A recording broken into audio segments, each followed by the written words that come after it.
Katanas have been by far one of the most popular weapons to use in Elden Ring, and for good reason. They do a lot of damage, they're stylish, and you have quite a few good options, and there's always a katana that can fit any type of build outside of Faith. Most of them are quite powerful, so let's just take a moment and find out which one is the strongest. Let's discuss their strengths, weaknesses, and rank them accordingly. And I'm just going to give you a bit of a note. Some of them aren't that great. For example, number 8 on the list, the Serpent Bone Blade. Is there a better way to put this rather than this weapon is sort of bad, at least compared to the other katanas. Being primarily scaled off of dex, it cannot be infused nor buffed, and it only triggers deadly poison for its effect. The AR isn't that great, being one of the lowest among all the katanas. And being a dex weapon, you really can't have a subpar weapon be your main weapon. You don't have any sacred seal or really anything else to go for it. So this weapon doubles down on the main issue of dex already not having a sacred seal, while also not really being buffable. So you can even build Faith and throw like Blood Flame or Black Flame on it. And the deadly poison is another issue with this weapon that I really don't like, because deadly poison is effectively a worst version of poison. It is a poison that does double the poison damage per second, but for a third of the time, making it so it does overall less poison damage. And since you can't really use poison mothlight on it, it just kind of lacks any way of actually excelling as a poison weapon. And because poison in general does less damage than bleed is just so much better than poison in almost every way, unless you have poison mothlight. Yeah, it's not an appeal, it's more of a deal breaker for me. If it was infusible like the Venomous Fang and you were to put in the poison affinity, where it could last a full duration, plus also have a better Ash of War that is much more unique and suitable for this weapon type, it would be fantastic. But for as it currently stands, even the Nagkiba currently surpasses this weapon for what it does.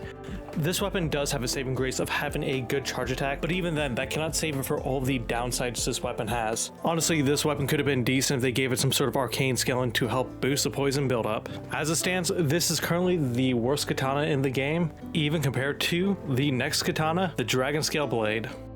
And yes, ranking number 7, the Dragon Scale Blade does look like it is the worst katana on paper. It has the lowest damage, it has short reach, no innate status buildup, the only katana with no innate status buildup.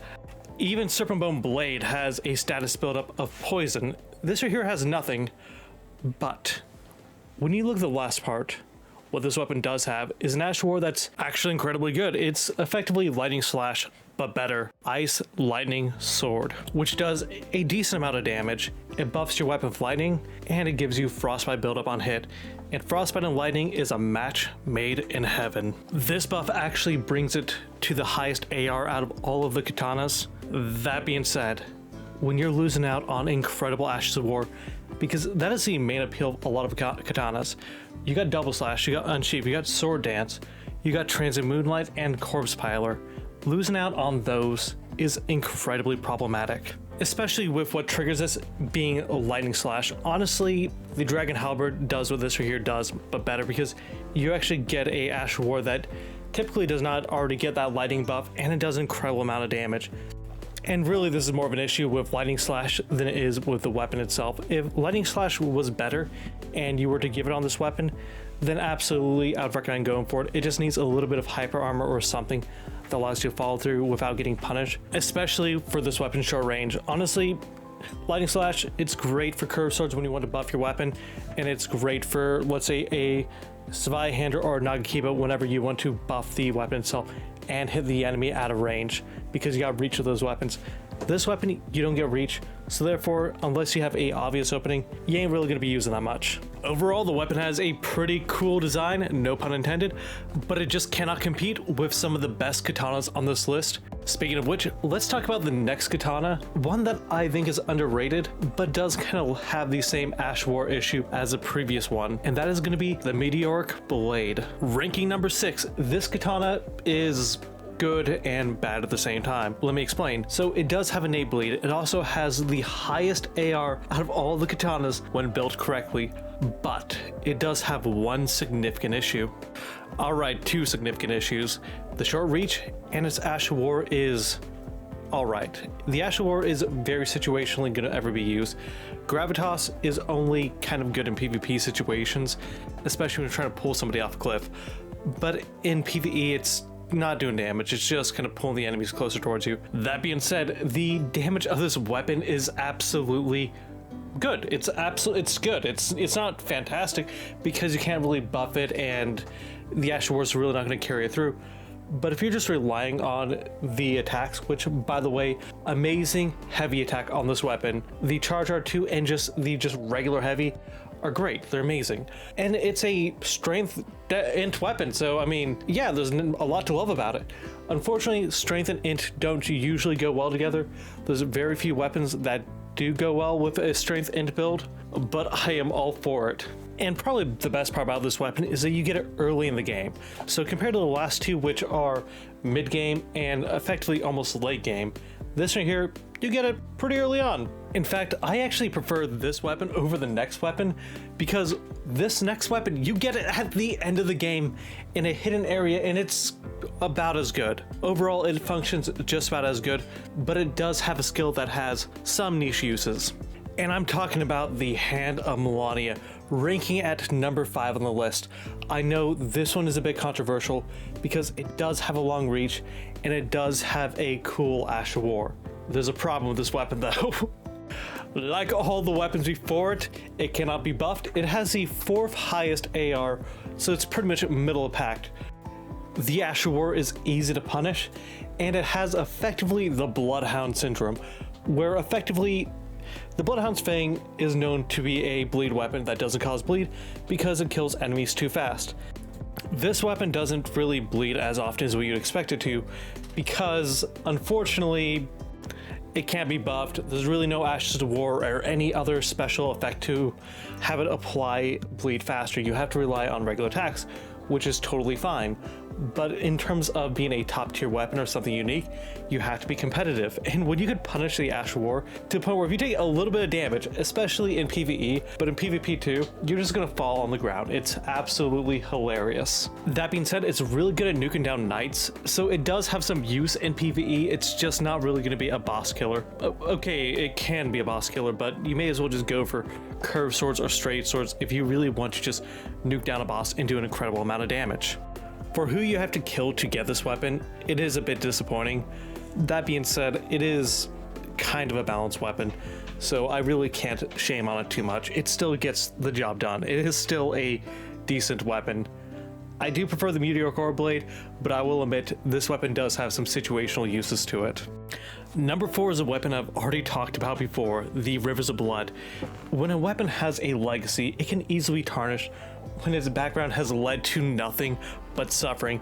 This weapon used to be considered overpowered, the top, almost unfair, and in a way, it was. They had to put in several patches in order to rein in the king, with the 3rd highest AR out of all of the katanas, being primarily a arcane dex weapon, focusing definitely much more on the arcane side. Despite its apparent low scaling, this weapon hits like a truck, and because it's primarily a arcane weapon, you could mix this into other builds and it's going to do fantastic. You can mix it with something like the Dragon Communion Seal, Moog Spear, or really any bleed or arcane weapon, and it's going to do fantastic. Overall, it is a great weapon, especially since it's now balanced. Like, it actually performs well, but it doesn't perform too well. The problem is the Ash of War itself is not unique. The Uchigatana as well as the Nagakiba can pretty much do what this weapon does, but better. That is because Corpse Piler is just a variant of Double Slash, and when you have the Nagakiba or the Uchigatana, and you were to put Double Slash on those, they're going to do more damage. Now, it does have a higher range on Corpse Piler. The issue is, if you're not hitting the blade, then you're not really doing as much damage. And since the Nagakiba can have a higher reach, and putting Bloodflame Blade onto the Nagakiba makes it much more competitive, unfortunately the Rivers of Blood just kind of loses out, both on the bleed buildup as well as the total damage. That being said, the regular weapon itself is going to have a higher AR unbuffed, so yes, it is a good weapon, and overall I would say A tier pick. Heck, you could even argue it is better than the Uchigatana, which is going to be the third on our list. So why do I think the Uchi Katana is better? It is just the basic katana and it has a much shorter range. Simple. So why would I rank it number 3? Well, even with its lower AR, it does have the ability to be buffed, which is insane. That's really good, especially when you're looking at Black Flame Blade or Blood Flame Blade. And with the variation of Ash's War you could put on it, everything from Unsheath to Sword Dance are going to make this weapon incredible, especially if you are looking at doing a lot of poise damage or doing something else. The Verge of Blood kind of locks you into one playstyle. The Uchi Katana, you can have any playstyle you want. Know that it's really good for strength builds as much as it is for dex. That is because it doesn't matter if you're one-handed or two-handed this thing, you really shouldn't be power stance anyways, but it can still power stance incredibly well. It's just that it would rely on jump attacks and roll attacks, both in PvP and in PvE. And since you could start off with this weapon at the start of the game, it is pretty much tied with straight swords as being the best starting weapon. But this weapon right here doesn't need to be infused to be good like the straight swords. No, this right here remains good and stays good. And you only just need one, unlike the straight swords, in which go much better on a power stance build. The Uchi Katana pretty much works with any weapon type, any build, really just anything. It's a fantastic weapon overall. The problem is when it has to compete with the next two, which by the way, number 2 is going to be the katana that slices through air, splitting time and space. It's peak weeb, it's the Moonveil. The Moonveil is just an amazing weapon, but okay, you know, it's just amazing, it's ridiculous. Its skill, Transient Moonlight, does an incredible amount of damage and an incredible amount of range too. You don't even need to land it. Its poise damage is the same as Unsheath. Know that this weapon has really good reach. In fact, it's on the higher end for katanas, with the second highest AR out of all katanas, and it's good on dex into builds, which are one of the best builds in the game. Historically, they've been known for trivializing the game. Like, there is nothing I could really say bad about this weapon. It is just overall a solidly stacked weapon throughout. In fact, this weapon doesn't even need the passive bleed, and I would still rank it number 2. Overall, it just kind of works into so many builds in so many ways that it's fantastic. Like, just build this weapon, try it out. It's ridiculous. It starts off good, it remains good. Yes, you do get better options later on in the game. Specifically, the Darkmoon Greatsword, regardless, I'm not going to knock it down because of that. S tier weapon, but there's one weapon that still outshines it because it's just ridiculous. Number 1 on the list, the Nagakiba. You may wonder why the katana with the lowest AR, outside of course, the Dragon Scale Blade, can rank the best. What if I told you about the power of reach and the power of buffs, Ash's War, and everything else? This katana is overall king. There's a reason why it's used all the time, PvE, PvP. You get this weapon incredibly early on in the game. And this is really what makes a lot of builds tick. If you want to know a better Rivers of Blood, this is your guy. If you want to find a way to actually use the Black Flame Blade and have it be useful, this right here does it perfectly fine. In fact, the thing I like about this weapon is the versatility. If you at least get the dex and the strength to use a weapon, or if you're just two-handing the weapon and you want a frost, lightning, fire, blood flame, black flame, or holy rivers of blood, this monster will do it for you, and it can do it incredibly well. This weapon is able to do all those plus more. You get sword dance on this weapon and it's going to be incredible. There's nothing to say but this weapon's awesome. Like, what else do you want me to say? It's great for two-handing, one-handing, and power stancing. When you power stance this weapon, because of its reach, it makes those roll attacks so much more tricky and deadly. And the reason why this weapon and why the reach means so much is because when you whiff an attack and you lose damage, you completely lose that damage. And when we look at the difference between this and the Uchi Katana, it's only a ratio of about like less than 5% damage.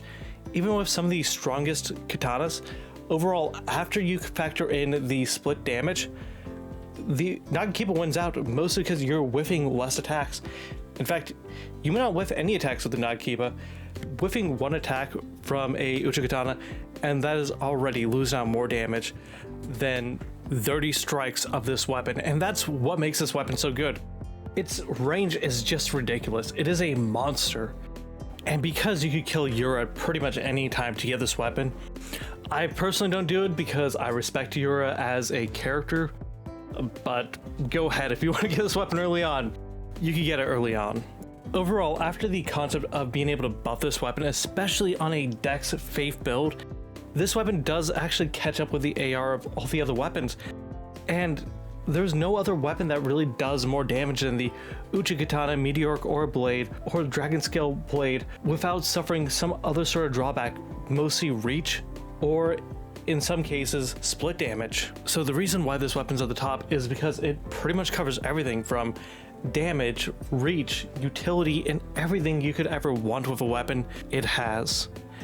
Thank you so much for getting this far in the video, and have an awesome day. If you enjoyed what I had to say, please consider dropping a like and subscribing.